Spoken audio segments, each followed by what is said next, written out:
Hello, this is Jon Speelman with a video version of this fortnight's column, and I'm first going to just check that we are recording, and we are. So, I've called this column Pearly Kings, which is a joke really. It's Pearly King is something in Cockney areas of London. I'll show you a picture of Pearly Kings and Queens.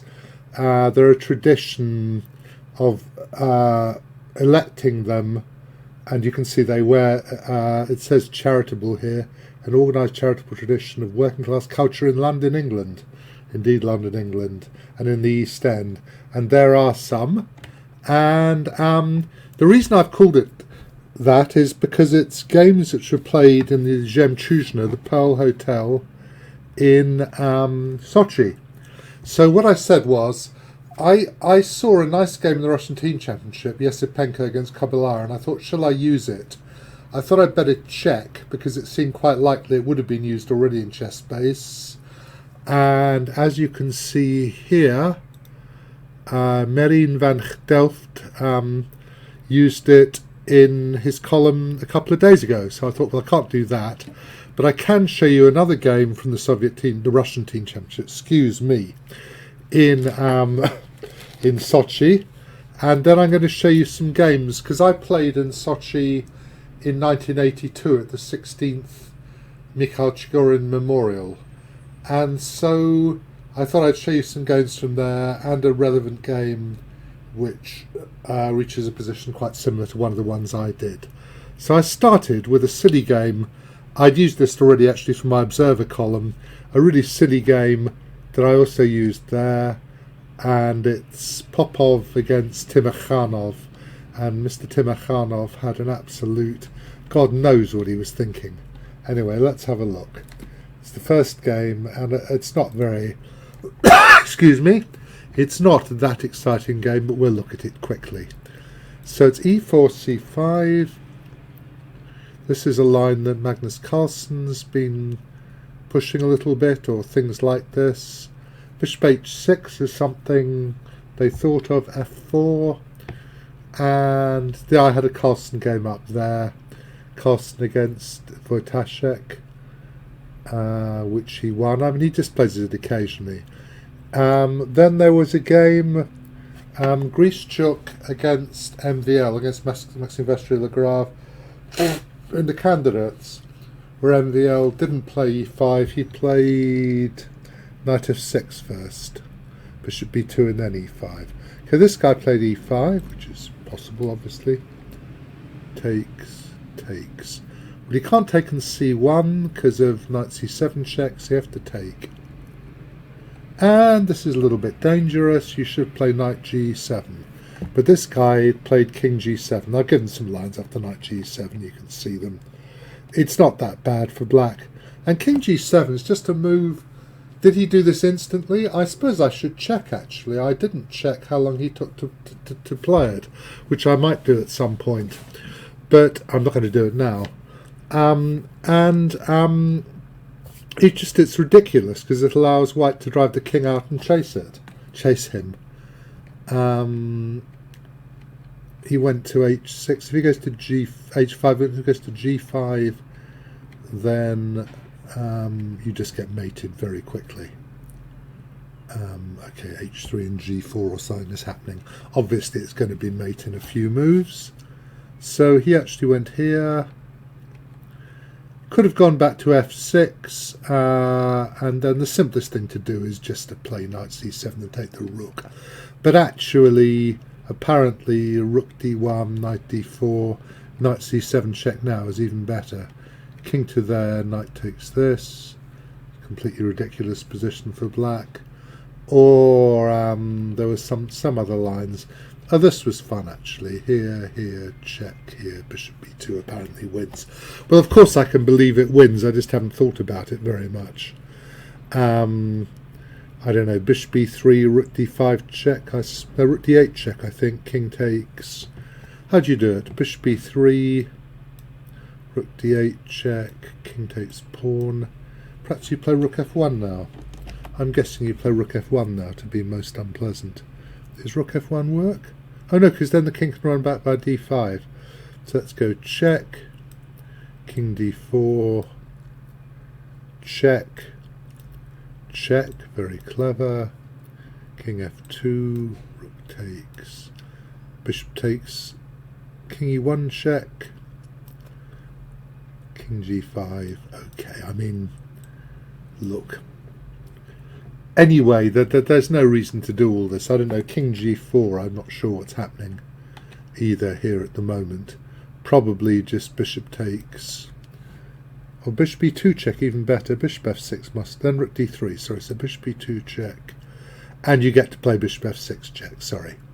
There are too many checks here for it to be easy to analyse for a human being quickly. What happened was, he went back there, and now he got kicked out into touch, and after king f2 closing the net he resigned, because obviously it's mate in a few more moves.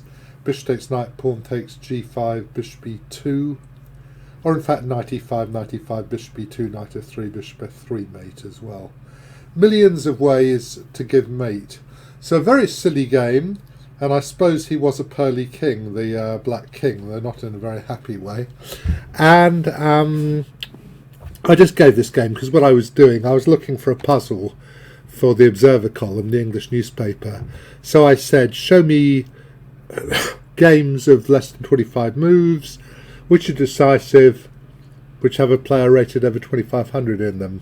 And it gave me this one, and I thought, Struth, this is a very silly game indeed, but fun. So there you are. A really ridiculous game of chess in many ways. I mean, I don't know, can you try to go bishop e3? Well, if you do, you're a piece down, aren't you? You're even before you start, and you're getting mated in some horrible way anyway. Anyway, that was the first game.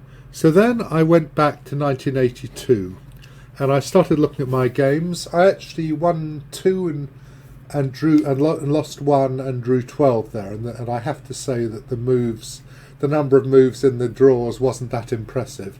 I'll show you a cross table. I've got a cross table up here, I think, of this tournament. Won by Misha Tal, Predrag Nikolic, very impressive result. Then all of these guys, whatever it says, Tal, Reminisce, Vizir, Dvoris, Panchenka, Geller, Averkin, Razuvayev, Lepsakis. They were all Soviet at the time, because it was 1982. And basically you can see Predrag came second and he beat me. He was the only guy who beat me. I came 6th equal. Did I say 5th equal? I think I said 5th equal in the column, which is a disgrace.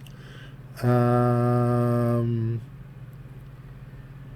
I was 6th equal. Excuse me, I'd better correct that, I suppose.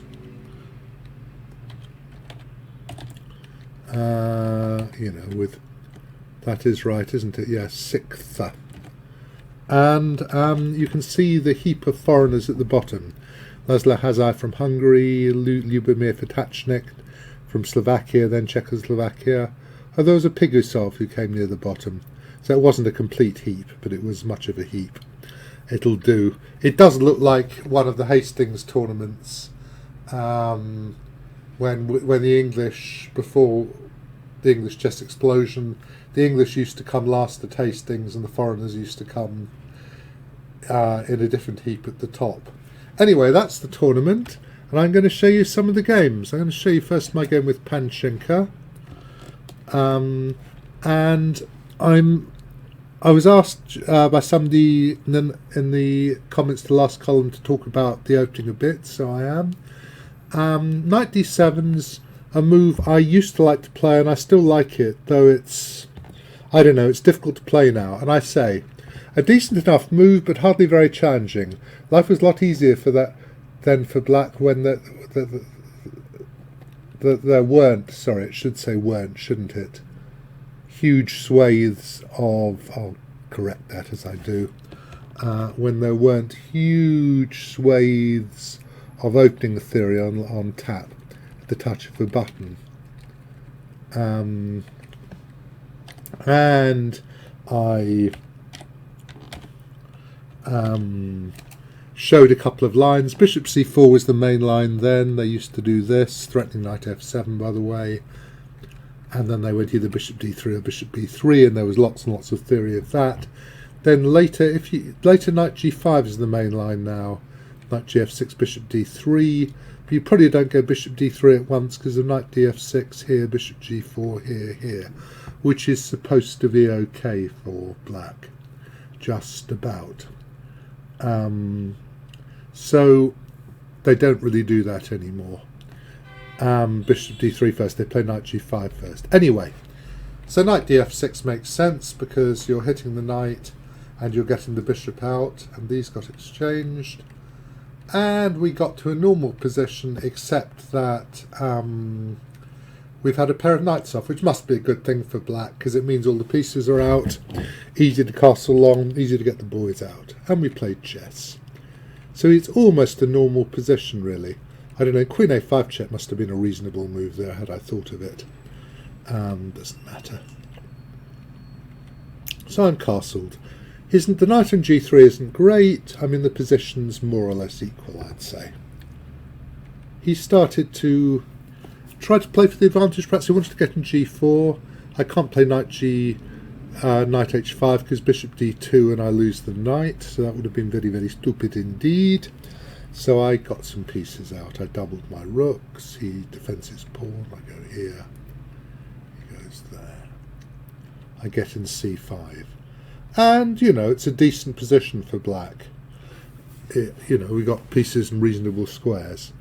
Queen c2, and I went queen b6 to put some pressure on his centre. Now, is dc5 actually necessary at this point? Queen c3, maybe. Okay. It's based on when it's moved, but not being possible. Queen c3 keeps the tension. Something like that. That's the sort of thing people say, doesn't it? Not that. Right, okay. Now the problem is, he'd prepared this clever idea, and he thought that bishop e3 would not be a good move now.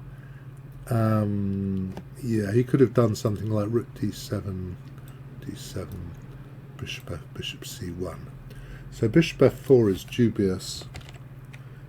So what I should say, this and his next move.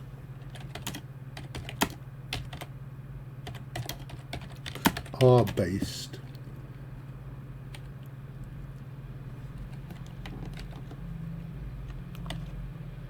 so he thought he was being clever, but unfortunately after bishop e3 I fell into his trap. So he wanted to play c5, and if I take with the queen, bishop takes, bishop wins.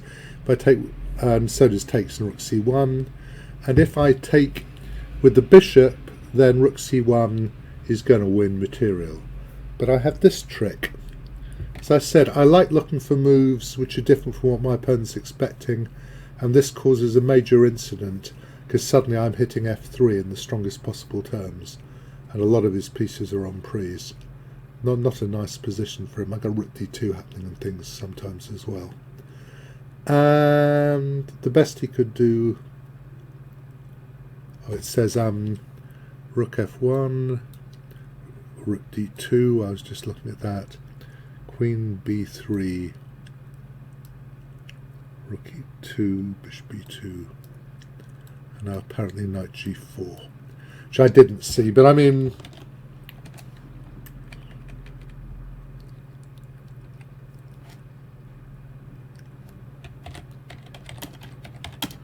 black has a tactic. And now black has a tactic, which I may or may not have seen.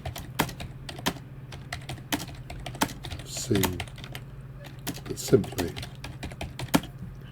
bishop takes f4.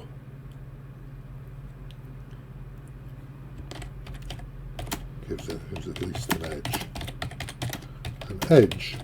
Okay, I'm sorry to be looking down. Right, okay, and what happened was, so I've won a pawn. Now his problem is that actually, I mean, he can play c6, but it doesn't really do anything, unfortunately for him, because my king has the square on e7 to hide on. And one point I made here is that having that square to hide on is really a big feature of the Caro-Kann. It's one of the reasons that you play the French or the Caro, is to have that extra centre pawn here to hide behind. And now I greedily took another pawn. Probably I thought, well, I should take everything if I can. And I could calculate that. I wasn't a sprog. I was a sprog rather than an old codger. Knight e4 comes to the same thing. Check here, rook to there. Everybody's protected. The pawns protect everybody, and I'm coming back to d7. I mean, he should take now, but it's takes.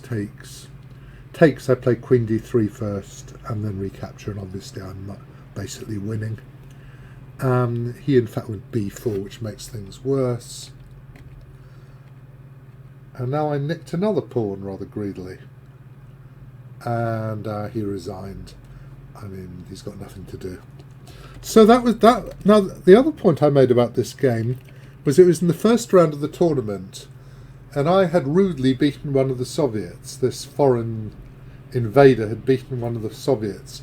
So I was not thought of by the other Soviet players as being an easy touch who they could beat up on. Because when you play in an all-play-all tournament, then you look for people to beat up on. And so I was able to have many quick draws. I shan't show you how many. It was embarrassing when I looked. Which made my life a lot easier, whereas the other foreigners were being beaten up. This is with Yevgeny Pigusov. It's quite an interesting game. You know, who knows? It's a variation of the English where you could play e4 and go straight into a Morozzi bind, starting e4, c5, and then where black allows white to play c4. I went knight c2. Now you can go g3 as well, but okay. You may or may not have a problem with the c4 pawn. We've played these moves, and I played b4. I think I took quite a long time to do it, actually.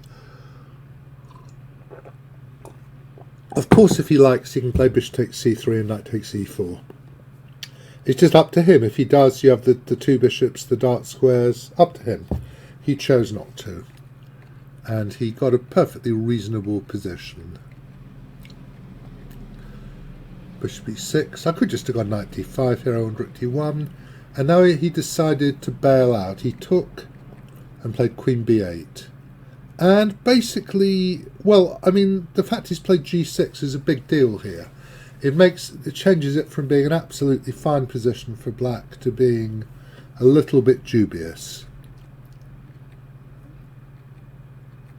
Okay, so I've got this in, and I did a double take. I thought, why not d5? And the reason, if pawn takes, rook takes, bishop takes, resigns. Well, not resigns, but almost resigns. So it's important the bishop's going backwards. So you can't do that.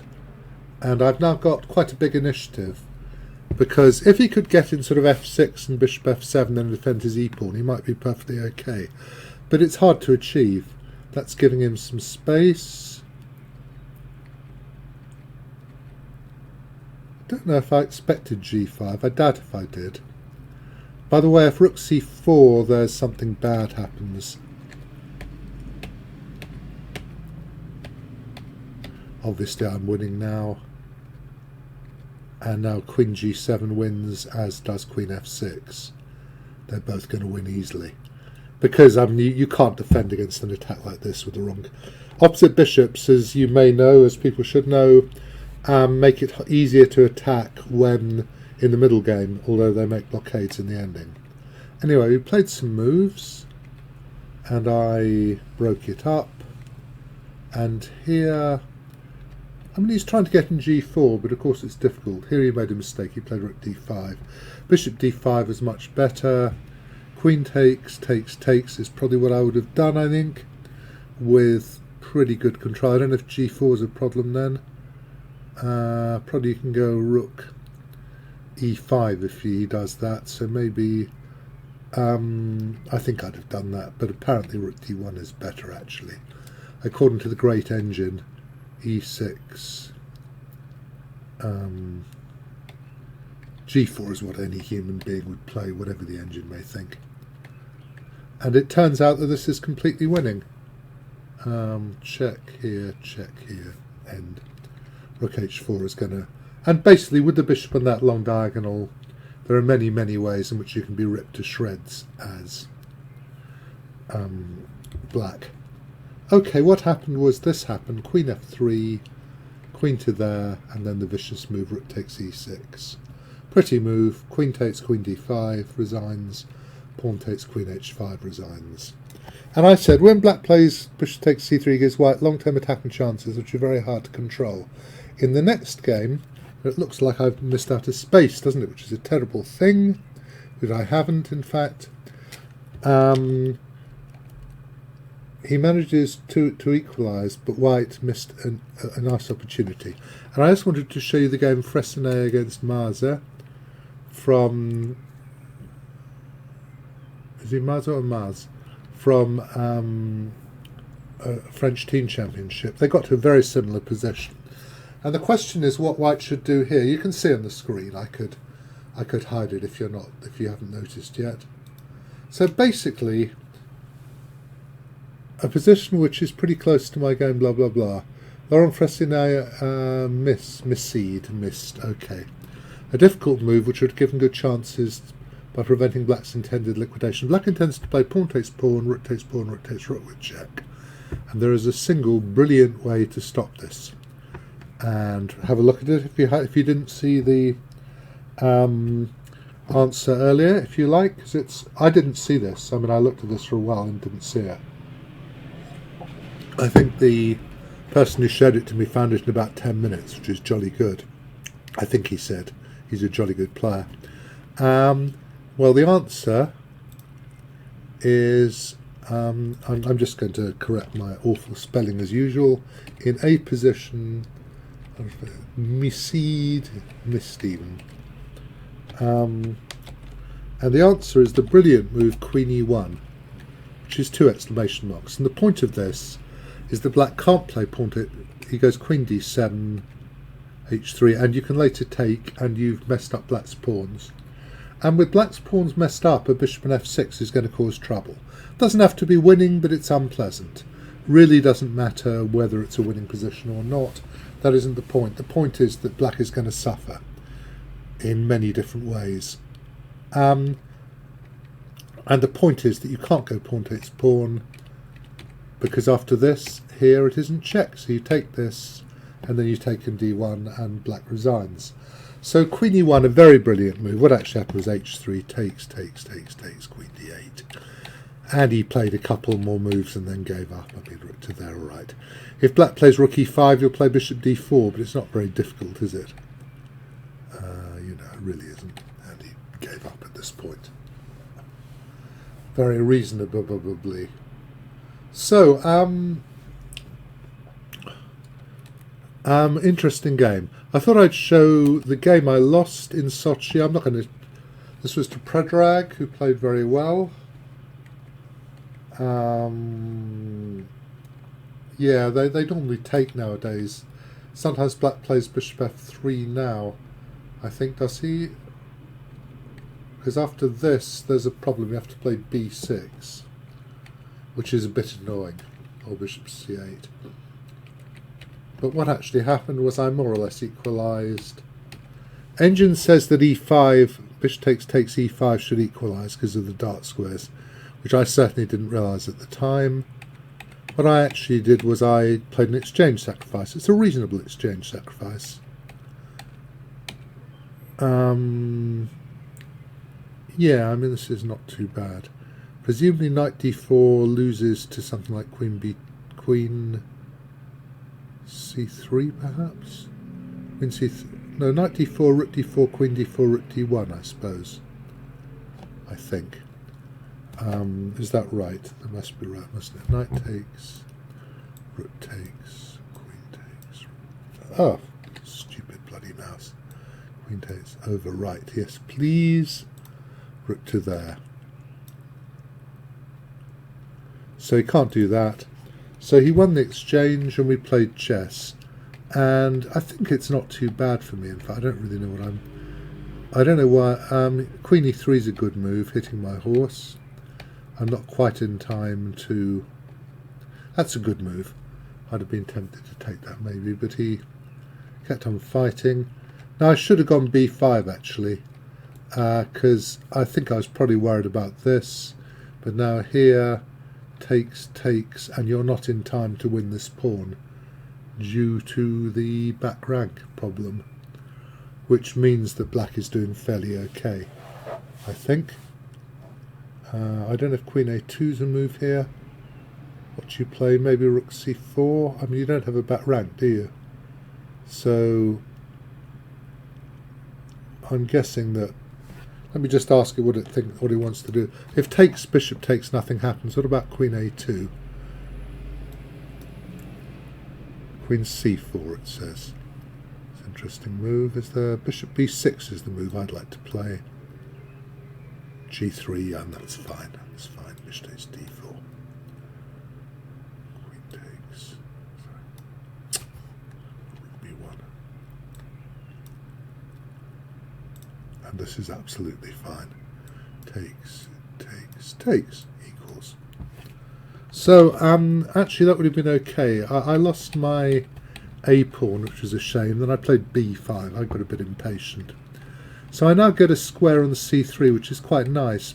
I maybe thought I was doing okay still, but Predrag played really well. That's a very good move. Very annoying move. Because if takes, I think you can, I don't know if you can take and play rook d8 and bring your king over.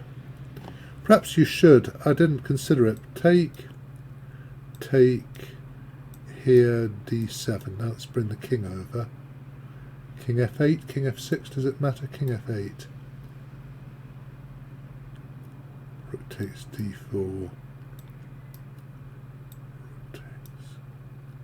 Well, obviously this is good for white. Yeah. I don't think you can play e5. You'd like to. Yeah, I mean that's.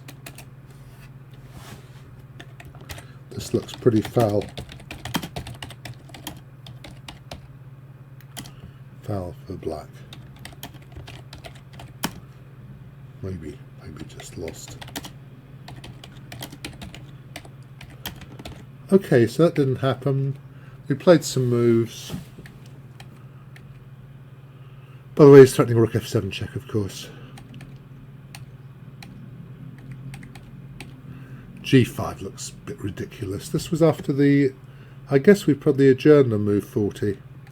I'm guessing, and I was pretty pissed off, I would think, about this position. And here it's just gone now. After rook b8, he's coming in, and it's just all falling apart. So I resigned. So well done, Predrag. Good game by him. And last game I gave, I just thought, I looked through Misha's games, Misha Tiles, and thought, here's a good one. It's against Murray, in fact. He just won all these games in the first half and then drew all his games when he'd won the tournament. That was basically his attitude.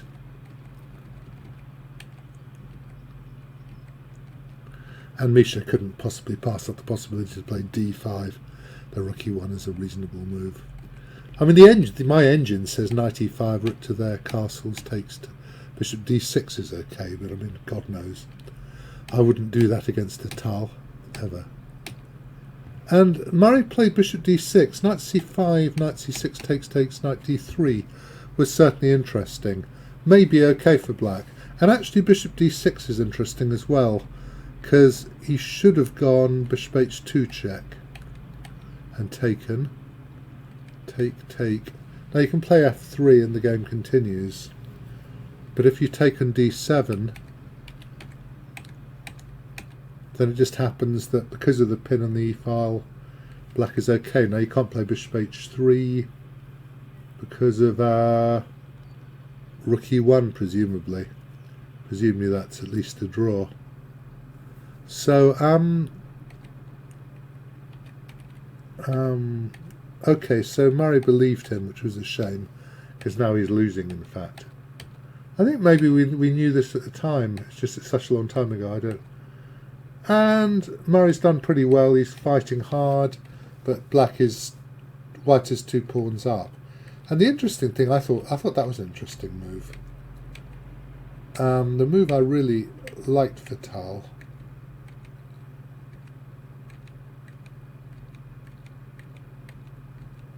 I thought rook e5.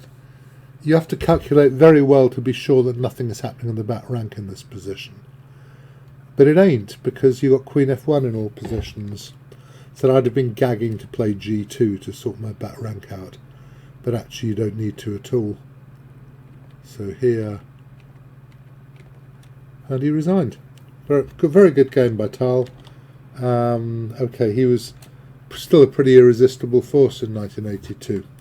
Okay, so I hope you've enjoyed my games, all from Sochi apart from the game Fressinet Mars. And there we are. I will be back. I believe that it's the 16th today when this arrives. It's the 14th, you can see as I'm writing this. So a fortnight will be the 30th, so I'll actually be back on the 6th of June. Cheers then. Just check this has been going through. It has.